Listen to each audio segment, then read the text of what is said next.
Hello and welcome back to Raised by Giants, where we talk all things spirituality. I'm Ryder Lee. Tonight we have returning guest David Lotherington. But before I introduce him, be sure to check out Honey Colony website for amazing products like Superior CBD, Colloidal Silver Elixir and Maker, energy supplements, health and beauty products, and a bunch of other really great ethically sourced products. And if you use promo code RBG10, you'll get 10% off your entire order. Check the links in the description. Also, if you would like to make a donation to help the channel grow and produce more content, you can donate on PayPal or buy me a coffee to help support my work. It is 100% completely optional and is the only alternative other than monetizing my channel. And I don't want to do that because we know what happens to channels like this when monetization gets involved. It puts heavy eyes on you, and I very much would like to keep this channel. So if you could donate, I'd very much appreciate it. No donation is too small. The show is still going to happen no matter what, but check the links in the description for donation options. Without further ado, tonight we have returning guest David Lotherington. He is the creator of the House of El Mystery School. He's a proficient psychic surgeon, channeler, Akashic Records reader, philosopher, and teacher, with hopes to share his knowledge with as many as possible to heal those who need healing. Hello and welcome back to the show, David. It's been a minute. Thanks so much for coming back on. How are things? Things are awesome here. Thanks for having me, Ryder. I appreciate it. Well, I'm very much looking forward to speaking with you and Kal today. I have some really good questions ready for you, and I have some viewer questions as well at the end for Kal too. But before we get in to the channeling, let's kind of set this up for people that might not be familiar with how channeling works. Because I don't think that many people have even spoken to a person that's channeling an entity, and it might kind of catch them off guard. So if you could explain how you channel for the audience, David, that would be great. Sure. Essentially, doing psychic work means changing your frequency. If I entrain my frequency to match that of your field, then I can do energy healing on you. If I entrain my frequency to an object, that's what people do telekinesis. If I entrain to a deceased human, I can do mediumship. And if I entrain to Kal, I can channel Kal. So essentially all I'm doing is changing my frequency to match that of another being. Kal is a 7.7 dimensional being on the scale of 9. So Kal is an eternal force called the Kal Force, a force that is present in all living organisms. And it's required for the soul to stay in the physical body. So that's who I usually channel. So as I connect with Kal, he's going to be able to communicate through me, and we'll be able to access information from him. Would this be considered like your higher self? You said that he lives in every living organism. Would he kind of be a higher self to you and to others? So Kal is my higher self, and we're 25% integrated right now. Technically, I'm his avatar. He mentioned this the other day. So I act on his behalf, and he's actually the creator of the school. He's the one that told me to create the House of El Mystery School. And he teaches every class pretty much on Sundays when we teach for the school.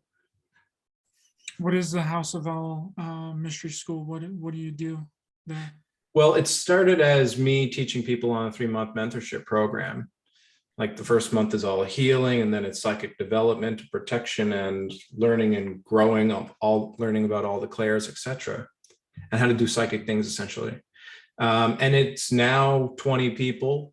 We get together, we practice psychic abilities with each other. Every weekend, Kal comes, or another member of the House of El, and we learn about alchemy, we learn about real magic, we learn about consciousness, the matrix, a lot of things that are very abstract to some people, but good for the more awake community, I would say. And we store this information. We have a great foundation, and yeah, we're officially the 8th mystery school on the planet. Awesome. That's amazing. Thank you. Now, the naysayers, right? I have to kind of comment on them, and because some people have commented on our previous videos together that automatically discount you because of the accent that you use when you channel. So I'm just kind of doing my due diligence here. Yeah. Why, when you are channeling, do you have an accent? Because I think that's an important aspect for people to understand. That's a good question. I've never actually asked Kal, like, why are different beings that come through have different accents? Kal likes the sound of that voice, is what it comes down to. And it's really helpful for the channeler when the voice is different, because if I'm channeling and my eyes are open, then how do I know if it's me and not somebody else? So I always close my eyes while I'm channeling, and the voice alteration helps me to understand and to, although I can feel the difference in the energies and my personality and the words that say are not words that I usually use. I know that that's Kal there when he uses like his voice and his frequency, for example. Yeah, I think it's a lack of awareness on their part, because if you look at any other trance channelers out there, they all use a different voice and a different accent when channeling as well. You know, Bashtar, Rob Gerthier. I just don't think people understand it, so they just kind of jump to conclusions. So I just wanted to kind of get that out of the way, because it can catch some people off guard when they're hearing a different voice. That makes sense. Yeah, especially if it's on a podcast, for example, I'd imagine. Awesome. Well, since we got the fundamental stuff out of the way, let's jump into the channeling here. Sure. And I am totally ready when you are, my friend. Cool. It's just going to take me a minute to get to the state, and then you can speak with Kal. He's already present, actually. Perhaps we can try a more smooth transition. One moment, please. Okay.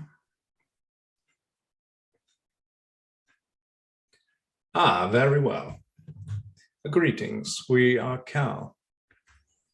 Welcome, Kal. This is Ryder Lee. We've spoken a few times, and I'm looking forward to speaking with you again today. Yes, it is a pleasure to be here, and thank you for having us.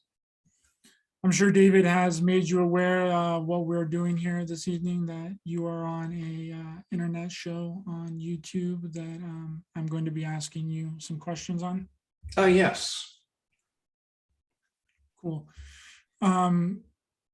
So I just kind of need to ask you a favor really quick, Kal. I'm going to be asking you some worldly questions here. Yeah. And I really need you to answer in the most straightforward and honest and truthful way possible, because I believe that people will always do the right thing when they have the whole truth.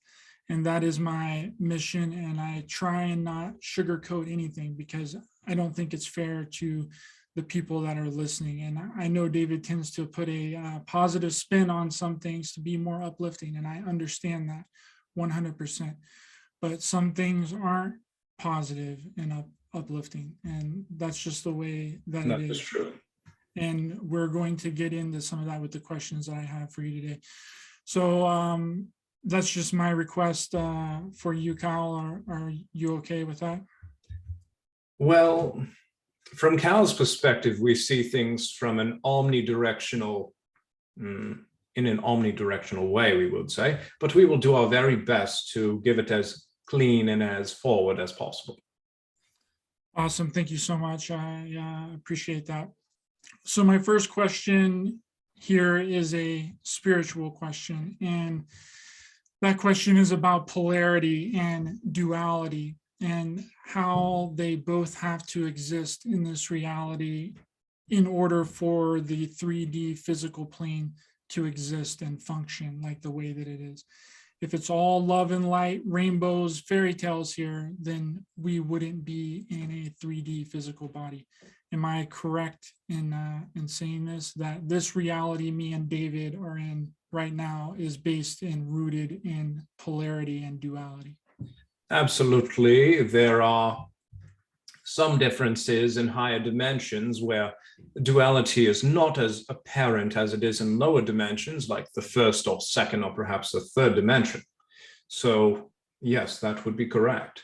However, in higher dimensions, there is less polarity. So we would say, for a simple example, it is less required for you to have suffering, for you to have pain, for you to have turmoil in your life.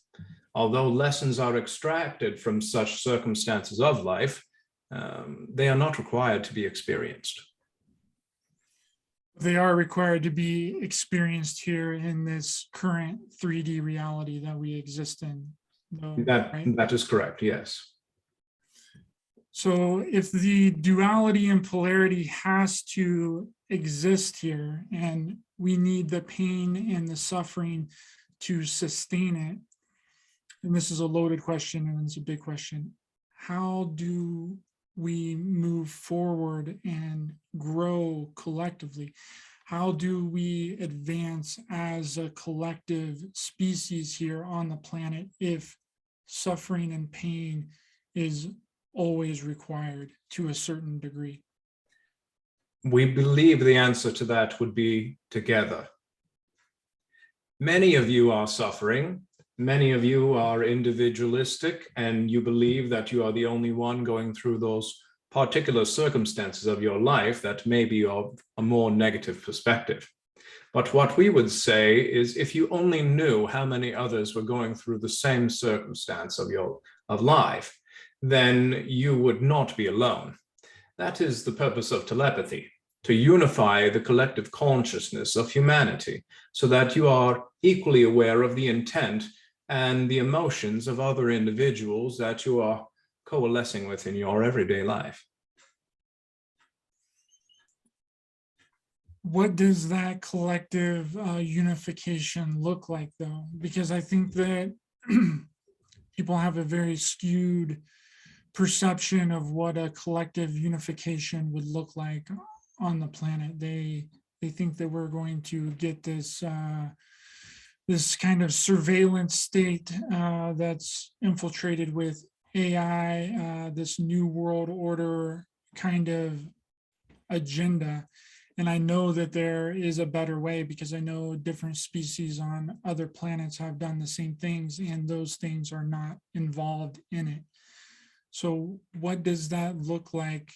What would that look like for us here on planet Earth to unify in a collective consciousness that is good for everyone? That is an excellent question. We would say that there are many different races of human on the planet, from Asian to Caucasian to African, American, and so on and so forth.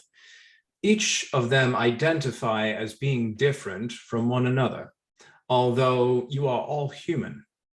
Now, this understanding that you are all human should unify you, and yet it does not.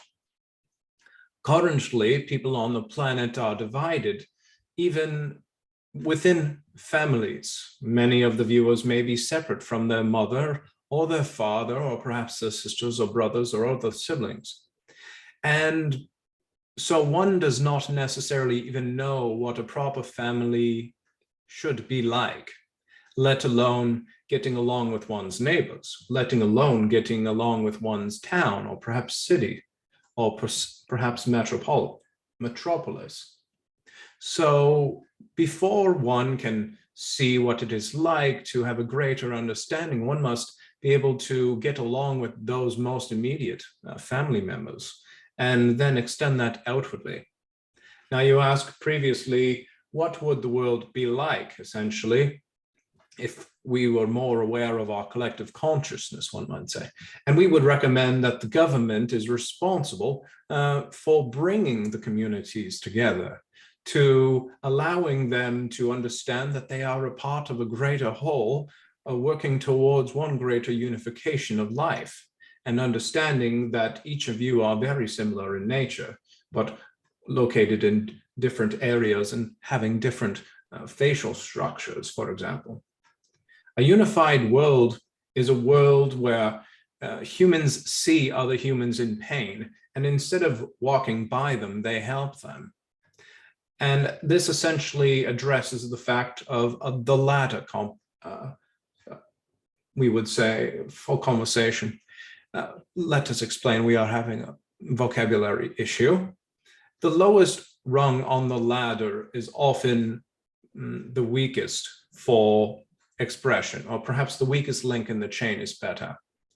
When the weak link breaks, the whole chain falls. So it is important to maintain all of the links within the chain to ensure that humanity is strong. And the government is responsible for maintaining this lower link of the chain, but they do not. So looking at our similarities instead of our differences, because I think that's the way that things have been divided so much here on the planet right now, is that everyone is so concerned with people's differences instead of looking at our similarities. And if we look at our similarities, then I feel like that we can come together. But you're absolutely right in saying that the government has done nothing but perpetuate this this pain and suffering to a degree that I don't think that people can see a way out of it. And I think that's just my personal thoughts, is how we move on is acceptance, right? Accepting that the reality and the way that things work here, and the realization that certain things have to happen here, perceived bad or perceived good, that this whole thing is about experience. And that brings me to my next question.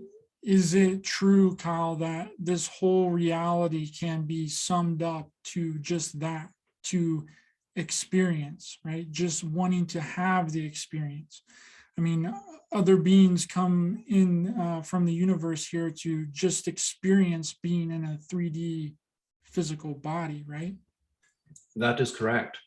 And there are many reasons why one might want to have a lower dimensional experience, such as the third dimension. For example, if you are in a higher consciousness state, there is no option to go into the woods and shoot a deer. There is no option to perhaps do the act of rape or perhaps murder. That is not possible in higher dimensional planes. Also, the spectrum of humans' emotions is something that is also very valuable for the learning and educational processes of different galactic beings in different areas of space. As if you are aware, some reptilians do not exhibit emotions. They have them, but they hide them as they are taboo. And also insectoid species, they also shun emotions and have logic instead. So there are many reasons to choose to incarnate on the planet, not just negative ones, but also positive ones. Yeah, you would be able to experience intense pain or intense pleasure here. And I'm guessing where you are, Kyle, you wouldn't be able to experience intense pain or intense pleasure. Am I correct in saying that? Well, it is slightly different, as we are a Bisu being. This essentially means that we are able to take place and take part in anyone's experience that we wish. So we are not limited to the collective consciousness, which is Kal. We can take part or jump into a body if you wish and take part in that experience and experience darker things through that means. However, through the collective, it is less likely that we would choose to experience that, as we have already done that before. So you're able to experience a part of the 3D reality by incorporating yourself through David or another being that you choose to come in, go into and channel yourself through. You would be able to experience the 3D reality that way instead of being and locked into a 3D body full time. Yes, that is exactly correct. We would also mention that the Kal Force is present in all beings of consciousness. So from the blade of grass to a polar bear to a human or perhaps to an Orion being, we can move freely without limitation between all souls. So you would say that the experience of being here in the 3D reality is the most enticing about it, right? Is being in a physical 3D body, is the pleasure and the experience. And with that experience, you can have pleasure, but you also must experience suffering. They go hand in hand. Well, for our particular purpose with the channel, we are not necessarily here for pleasure or eating food or having sex and whatnot. We are more here for a purpose, and that is to fulfill the mission of the House of El Mystery School. That is to bring magic and alchemy back onto the planet, to create a mainstream understanding that psychics exist and they can perform functions that will assist in humanity. That is the purpose of our regathering here. So, I mean, more for like for a soul coming in to live in a 100% 3D physical body. The enticing part about it would be able to experience the 3D physical body and everything that comes along with it full time, 24/7 is like me and my consciousness, right?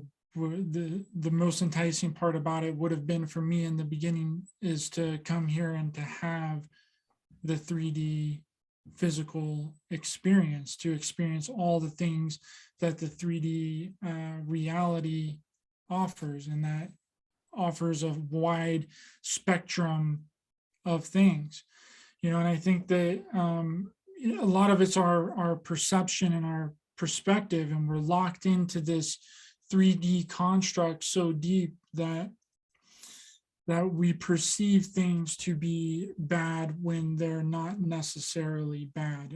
We just see them as wrong and evil and bad when they might not actually be. And it's just a part of the experience of being here is kind of what I'm saying.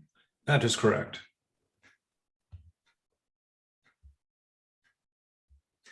Did you have further questions for us? Yes. I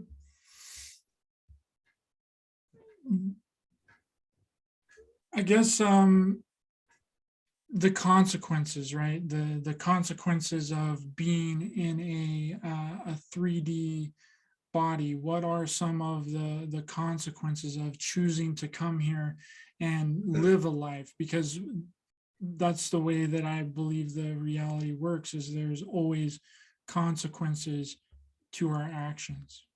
That is an interesting perception, and one that will bring you much turmoil in your future if you continue on that current path.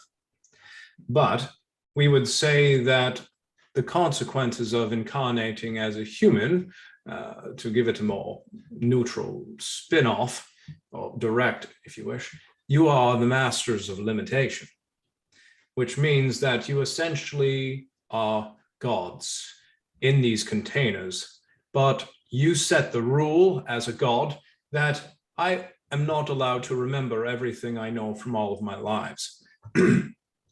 I am not allowed to manifest whatever it is that I want instantly.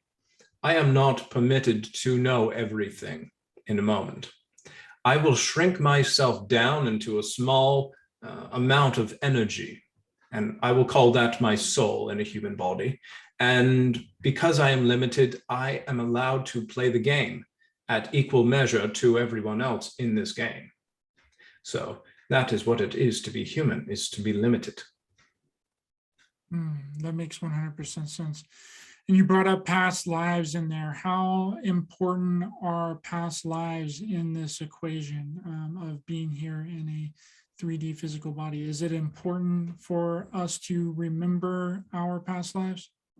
It is, because by remembering your past lives, you change the rules a little bit of your limitations. As we mentioned before, you chose to forget your past lives, but you can change that limitation to say, I wish to remember some of my past lives and some of the memories that occur within them. And by doing so, you become a little bit more godly, or you remember that you are capable of doing such things, and that enhances you in a conscious and awareness way, essentially allowing more of your godly self into your body, or more of your soul, if you wish, which allows you to expand your awareness and consciousness. Are the past lives actual lives that we have lived, or are they just fractals of consciousness that are trying to integrate into our consciousness? They are both. And to make sense and to understand this, one must understand what is quantum. Essentially, quantum is perceiving everything simultaneously at the same time, as a redundancy to say. But it is to know that you are the being who you are in 10,000 past lives, just as you are the same being in 10,000 future lives, as the same being as you are now. And all of that is one beautiful godly being that has divided itself into fragments, or altos, if you wish, or particles. And these particles are part of you in a higher dimension, from the fourth dimension, of course. So it is your choice. I'm just, I'm kind of thinking about, some past lives, and I'm planning on doing a video about this soon, because I think that, it makes sense that we would be remembering fractals of consciousness, and it might not necessarily be that we actually physically live those lives. It might just be a fractal of consciousness from a past life that's trying to integrate with us here, and they kind of fall off whenever we pass away or we die in this physical incarnation, and then another group of fractal consciousnesses come in that are different if we choose to reincarnate back into the physical 3D plane. An excellent linear perspective. But what we would say is that is not exactly correct. The reason is, if you remember anything from previous lives, or from the future, or from this or that event, then it is your consciousness that perceives this. So if you ever have a memory, then it is because your consciousness is in that moment. And if you ever have a moment without memory, for example, blacking out, then that means that your consciousness is not present in that vicinity at that time. That is why you should not black out while you drink. Because then it gives the opportunity for other consciousnesses to come in, I'm guessing. That is correct. And that is why you do not remember, because your consciousness has taken a back foot to such circumstance due to the disconnection of the soul between the physical body because of alcohol. That's why they call it spirits, right? That is correct. Because it gives an opportunity for other spirits and other consciousness to come in and inhabit your body and get you infested in some kind of way that isn't actually your consciousness or even your memories. Infested is a strong word, but we would say more or less. Perfect. So I want to get into some worldly questions here, Kal. Is that okay? Oh, of course. Perfect. So we have a lot of things going on right now on a worldly level, agendas left and right, as I'm sure you're aware. We kind of touched on it earlier with the government. So with that being said, what is our current timeline looking like right now? What can we expect for the next 5 years on a worldly level? And I know that that's kind of a blanketed question, but I have other more precise questions after this one. That is a little bit of a problem because, well, as you know, we are omniscient, omnipotent, and omnipresent. However, there are limitations that we have set by the creators of your matrix, which limit us from giving out particular bits of information regarding the future and regarding protected truths that do not wish to be revealed. However, we can say that although we do not wish to create turmoil amongst the people, there is, within the next 5 years, there is a financial system crisis, and that causes a lot of people to be in the fear state.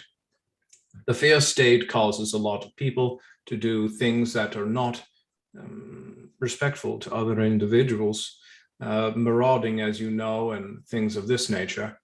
And this is something to keep in mind. We have spoke to you on a private basis in regards to such circumstances. However, this is more on a larger scale than just the locale to which you are a part.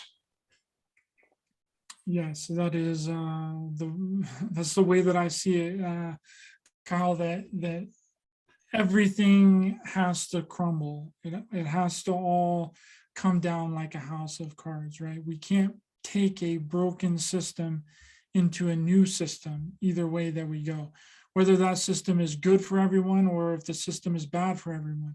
And this is where the conundrum happens. And I think that we're in a pickle because we have people wanting to hold on to the old way, right? So tightly that it's actually changing, it's actually charging the negative agenda, right? Because they're afraid that if they go along with everything, then we're going to get something that we don't want. But that's not how I think it's going to go. And I think that a lot of this is all for the greater good, and we're going to get something really special in the end. What do you have to say about that? Well, we agree. And as someone who sees what has already occurred in the flip book of what you might know as 3D life, we have seen the results of after the financial system stabilizes and what it becomes and what changes happens after that and what will happen after that again. Now, the system does require resetting, one might say, a better model, the opportunity for change, growth, and expansiveness for each individual, not just large capitalists and corporations. It is required that the more modest individual be able to have circumstances of business, trade, and operate within this system in a healthy way. Now, at the current moment, there is communism and there is capitalism, but it is true that there must be something that is a little bit different than the both of these, which incorporates parts of each, as both of them have something to offer, but they are separate. For example, if you have biology and you only know biology, you do not accept any chemistry at all. And then on the other side, you have chemistry that exists and you know everything of chemistry, but you do not permit anything that is biological in the chemistry. There is a disconnection because there must be synergy between biology and chemistry, known as biochemistry, to create harmonization or harmony between the two fields. Now, such is the case as well with alchemy, how alchemy and chemistry is quite similar, which involves characteristics of physics as well. But because one says that alchemy may not be true or real, because of their limited understanding of such a field, they would say only science is real. But if they do not know that alchemy is a science, perhaps for tens of years, they will say it is not science and decline the opportunity of growth for your collective consciousness in such fields and areas as well. So you mentioned a financial collapse in there, and I believe that that's coming. But what about a civil war type of uprising? Because I had Penny Kelly on my show 6 or 7 months ago, and she said that the 2024 to 2025 presidential election is going to be a huge turning point for America, and there is going to be a uprising against the government during that time. Not so much as a civil war like the people versus the people, but it's going to be more of a people versus the government. Unfortunately, this is a projection which we cannot speak about. I mean, do you see anything like that happening in terms? I just used her as an example. Not that it's true. Just wanted to get your thoughts on if you see some kind of war happening in the United States in the near future. War requires money. When there is turmoil and no financial equilibrium between countries, it is difficult to purchase things from overseas. It is difficult to use transportation. It is difficult to ship fuel. There is a separation between all of the moving parts that are put together to create what you know as civilization or society. And if several of these are disjointed, then it is not possible to have war, actually, because war requires a lot of organization and gathering of pieces together at one centralized point and delivered to one centralized point to find the result. Now, regarding civil war, whenever there is a financial reset, if you look at any time period throughout your history, even through human history, you will find that whenever this occurs, there is always hoarding of resources, golds and silvers, and other precious metals that and diamonds as well. So there are several things that one can have more of that are more stable, as they have always been stable throughout humanity's cycle. So. Thank you. I appreciate that, and I think that what we're going to get after the collapse, and I kind of mentioned this, is something way more beautiful than what we have now. It just seems like it's going to be horrible and bad, and that we don't want it. But I think that we need to flip that as a collective and realize that it's going to be something beautiful that's going to benefit all of humanity in the end. Now, it might not, like I said, it might not look like that in the beginning. It's going to be a rough and bumpy road in the beginning, but I think when all is said and done, we are going to get something really beautiful. And we would agree with that.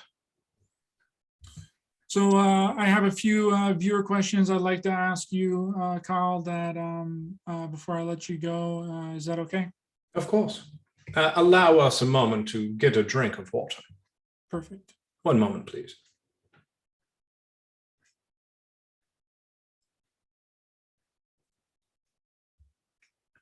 Very well. You may proceed. Sweet, thank you. So the first one is from Safa on Instagram, and she wants to know, some of these are kind of all over the place, Kyle, so you'll have to kind of do your best. Very well. She wants to know, how can we tell the difference between our intuition or our mind just playing tricks on us? That is an excellent question, Safa from Instagram. We would say your mind is driven by your consciousness. So although the brain is something different than the mind, but the soul is in control of the mind and the thoughts that go through your brain. Now, that is a little bit confusing, we understand, but your consciousness puts thoughts into your head. It is the driving force behind your thought process. And your brain says, yes, it says no. And it is very simple process, actually. It will say, if I put my hand in fire, that is bad for my physiology. If I put my hand in something that is like a rock, then it will damage my bone and structure. But the mind thinks in abstract ways. It has imagination, it has desires, dreams, and woes as well, fears. So the mind is a beautiful thing and something that must be understood more well by your psychology. Thank you, Safa, for that question. The next question is by Richard Infinity on YouTube. He says, it is said that Akashic readers, the Akashic records, sorry. It is said that the Akashic records are the most guarded and secured record. How can we get or be allowed to access it? It is not the most secure. That is most definitely true. There is also the halls of Amente. And there are the divine records as well. So it is important that one understands this before beginning with the question. Now, the halls of Amente hold the knowledge, the cumulative knowledge of all experience. It is accessible through asking permission of the guardians of the records. Once one has a reputation, one might say, with such guardians, they will allow them to move freely between the information of the records and bringing them back to your physical plane. However, if one is not worthy or does not have permission of such records, then one will not be granted access to information within such a field. You're speaking about the guardians, the guardian races? Well, they are etheric beings who guard the Akashic records. They would be considered the guardians, but there are many groups of different species which call themselves guardians as well. So, thank you for that explanation, Kal, and thank you, Richard, for your question. thank you, Richard. Next question is from Inner Self on YouTube.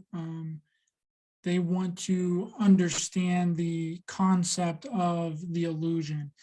Is everything just an illusion, even after death? Even the other dimensions and realms, are they also experiencing the illusion? The illusion. The illusion is life itself. So everything is a part of that. Well, an illusion, is it not fun to be in an illusion? Do you enjoy movies? Do you enjoy playing video games? Do you enjoy seeing experiences of life? That is all an illusion, or perhaps a hologram if you wish, which helps you to have experiences. The television is a simple device that emits photons and energy. Yet it can control your emotions. Yet it can make you feel happy or sad, or make you laugh. So the illusion is a part of life. It is being a human, is to experience constant illusion. Thank you, Kal. And thank you, Inner Self, for the question. Thank you. Next question is by Baby Alien Bear on YouTube. We love the name, by the way. Are the ETs, she wants to know, are the ETs more interested in us than we are them? That is a difficult question to answer. Humans have their own reasons. We are sure that Baby Alien Bear is very interested in galactic species. But the majority of humanity, perhaps 93.5% approximately, are not interested at all and have no awareness that they even exist. But the vast majority of beings within your region of space are very interested in humanity for the various reasons. Some of them are interested in mineral properties, some are interested in botany and the different plethora of the food web, one might say, the interactions of species and animals and bugs and insects, for example, that exist on the planet and how they interact with each other. Other species are interested in the emotions of humanity and why they interact the way they do and why they say the things that they say. So there are very many reasons why galactics would be interested in humanity. And well, there are many reasons for humanity to be interested in them as well. If they knew that they existed, then they would begin to ask more questions on them. Absolutely. Thank you, Kyle. And thank you for your question, baby alien bear. The next question is the last question, but I have to do a little setup for the question of my own. And that question is there a secret space program that is operating right now from Earth in the solar system? There is. Okay, so Jay Dozier, his question, and this is the final question for tonight. He asked, oh, shoot, no, I'm sorry. This is a different question. Actually, I have two more questions. I'm sorry. I got them mixed up. Oh, that is fine. We have time. We'll just go with the secret space program question since I already set it up. JD from YouTube would like to know, since you confirmed that there is a secret space program happening, if that secret space program is happening on this Earth's timeline, or is it a program happening in another timeline and they are coming into ours and taking key people into these programs? Yes, they are occurring in this timeline, and not just only this time, but approximately all but 11% of the timelines they are occurring in. So it is a massive opportunity for them to experience many different things in different timelines. What was the follow-up to that question? That was the question. If the SSP is happening in this timeline, because I've come to some conclusions about the SSP and how time travel and wormholes and alternate dimensions, alternate realities, different timelines could be responsible for a lot of those things taking place, and it might not. A lot of them. Some of them might not actually be happening and experiencing in this timeline.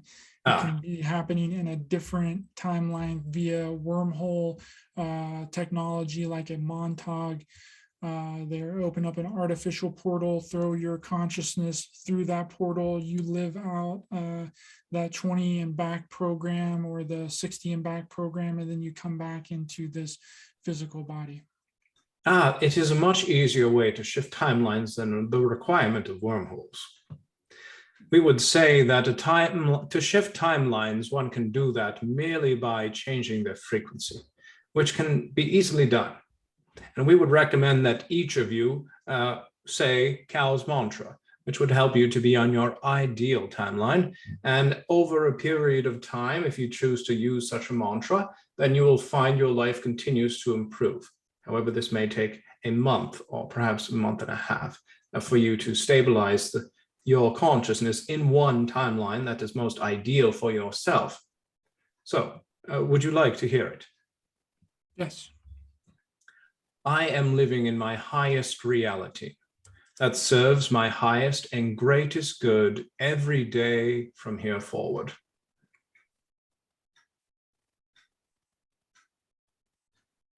That is beautiful. It is simple, and do not exchange the words with any other words. I would recommend people to write that one down, put it on your mirror, put it on a chalkboard. I put stuff on my mirror in my bathroom all the time, just as a reminder, because we easily forget to do things as humans because of the world around us and everything that's going on. So put it somewhere that you can remember it. Or even make a graphic of it and put it as the background on your phone. Oh, that is an excellent idea.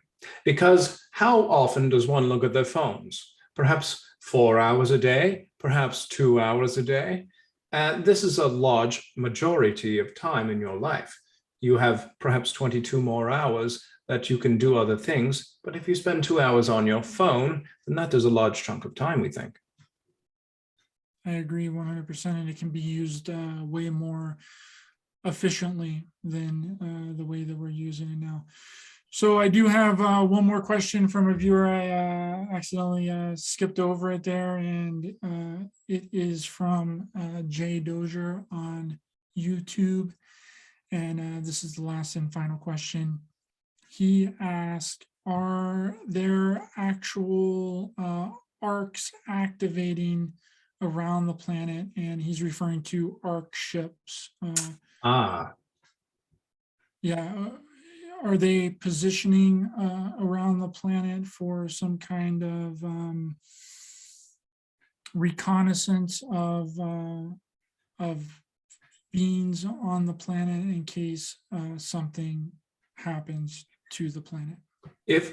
well, let us talk a bit about arc ships, and we will extend your time if required. Arc ships, if they were to move, then the planet will be destroyed. They are so massive and so large, and they exist in different locations on the planet. They are deep underground, under the crust even, some of them. Now, arc ships are a mothership type classification of craft that is designed to teleport any organism on the planet that is in cataclysmic state. For example, if the world was to be destroyed by nuclear war, or perhaps that is not sufficient enough, perhaps a meteor was coming to destroy the planet Earth and there was no way around this, it is likely that the arcs would be launched, which would cause mass devastation, tsunamis, and earthquakes if they were actually launched. And they would teleport massive amounts of species onto the ship, which would cryostasis the species and preserve the genetics so that they can be taken and remultiplied on different planets to preserve the livestock and living stock, we would say, regarding plants and other things that would be required as a genetic library. So that is the purpose of the arc craft. We know that there are many humans that have astral projected into such craft and viewed them remotely. And what we would say regarding what they are seeing is most likely a revamping of a cycle within the craft. This essentially means that the engines will turn on, ramp up, and then cool down. And when this occurs, it might create some frequencies of change, energy disruptions, and it can even influence the fields of many individuals on the planet. So they are very, very powerful craft.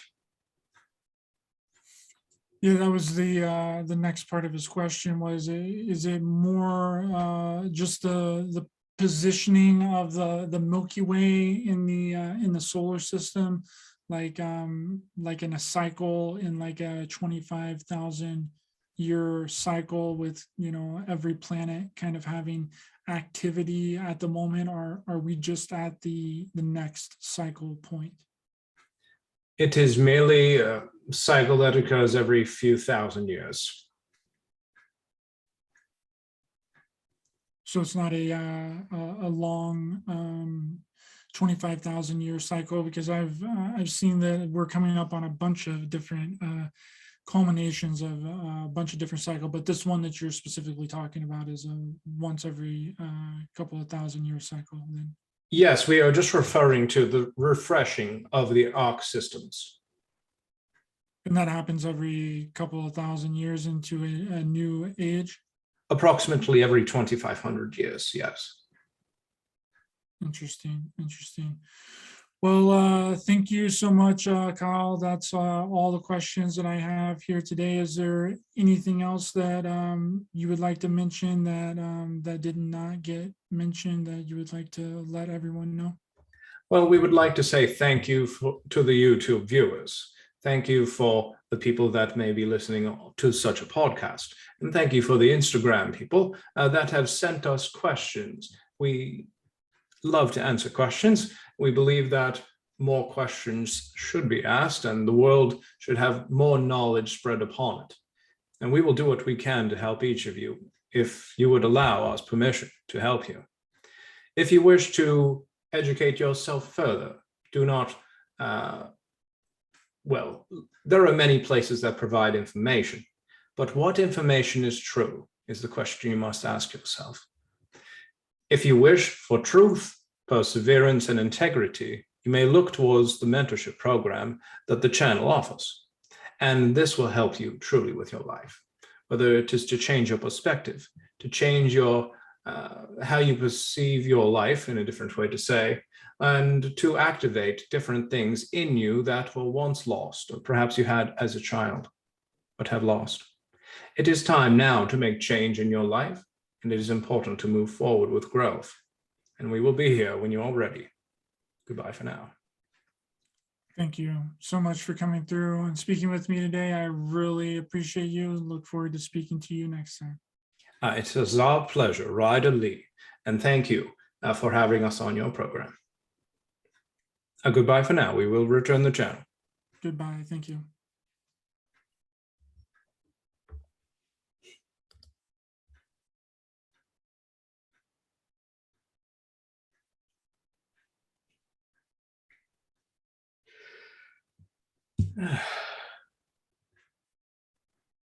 What's up, David?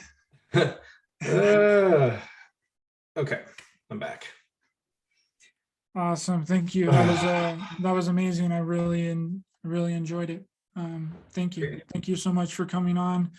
Appreciate you a lot, and I appreciate Kal. And I hope you enjoyed it too. Where can people find you if they would like to contact you and get a session with you or get into the House of Owl Mystery School? Sure. So I have a mentorship. The school is private currently, except for this video here. So this is kind of like the outing a little bit of it. But when people apply to the mentorship program, they may be accepted into the school. They may not. But if you go through the mentorship program, you're definitely going to grow. So to get to the school, you have to go through the mentorship program. And that is at davidlotherington.com. And I have a couple YouTube videos here and there. I don't really spend much time on it, but there's some channelings of other species. You get to see how other galactics live their life. So you get different perspectives on governmental systems and how they just live and operate, especially with like financial currencies and stuff. So yeah, you can check me out there. Awesome. Thank you so much, David. I appreciate your time here today. The links to David's info will be in the description of this video. I implore you to go and check out his work and book a session with him, a channeling session. He also does energy healing, and I have to say that he is one of the most legit energy healers that I've ever worked with. I've had a lot of sessions with him, and he is the real deal, and I would not lead you guys astray on that. So go and check out his work and check out all the things that he offers. And for everyone else, thanks for watching and listening. Much love to everyone in the chat. Please be sure to hit that thumbs up button to help the channel out in the YouTube algorithm. Share, subscribe, hit the bell icon as well for notifications. The link to my channel on Odyssey is in the description. Hit the follow button over there as a backup. And you can also catch this episode and any of my other episodes on Apple Podcasts, Spotify, iHeartRadio, Google Podcasts, and download them individually on Spreaker.com directly to your device for free. Links are in the description. Again, thank you so much, David. I appreciate you so much for coming on. Would love to have you back on at any time. It's always a pleasure. Thank you, Ryder. Remember, we're not only in a spiritual war, but a war on humanity. Stay aware, stay alert, keep loving your heart for everyone. Stay safe out there. And remember, if you can see through the illusion, you are the solution. See you guys next time. Bye, guys.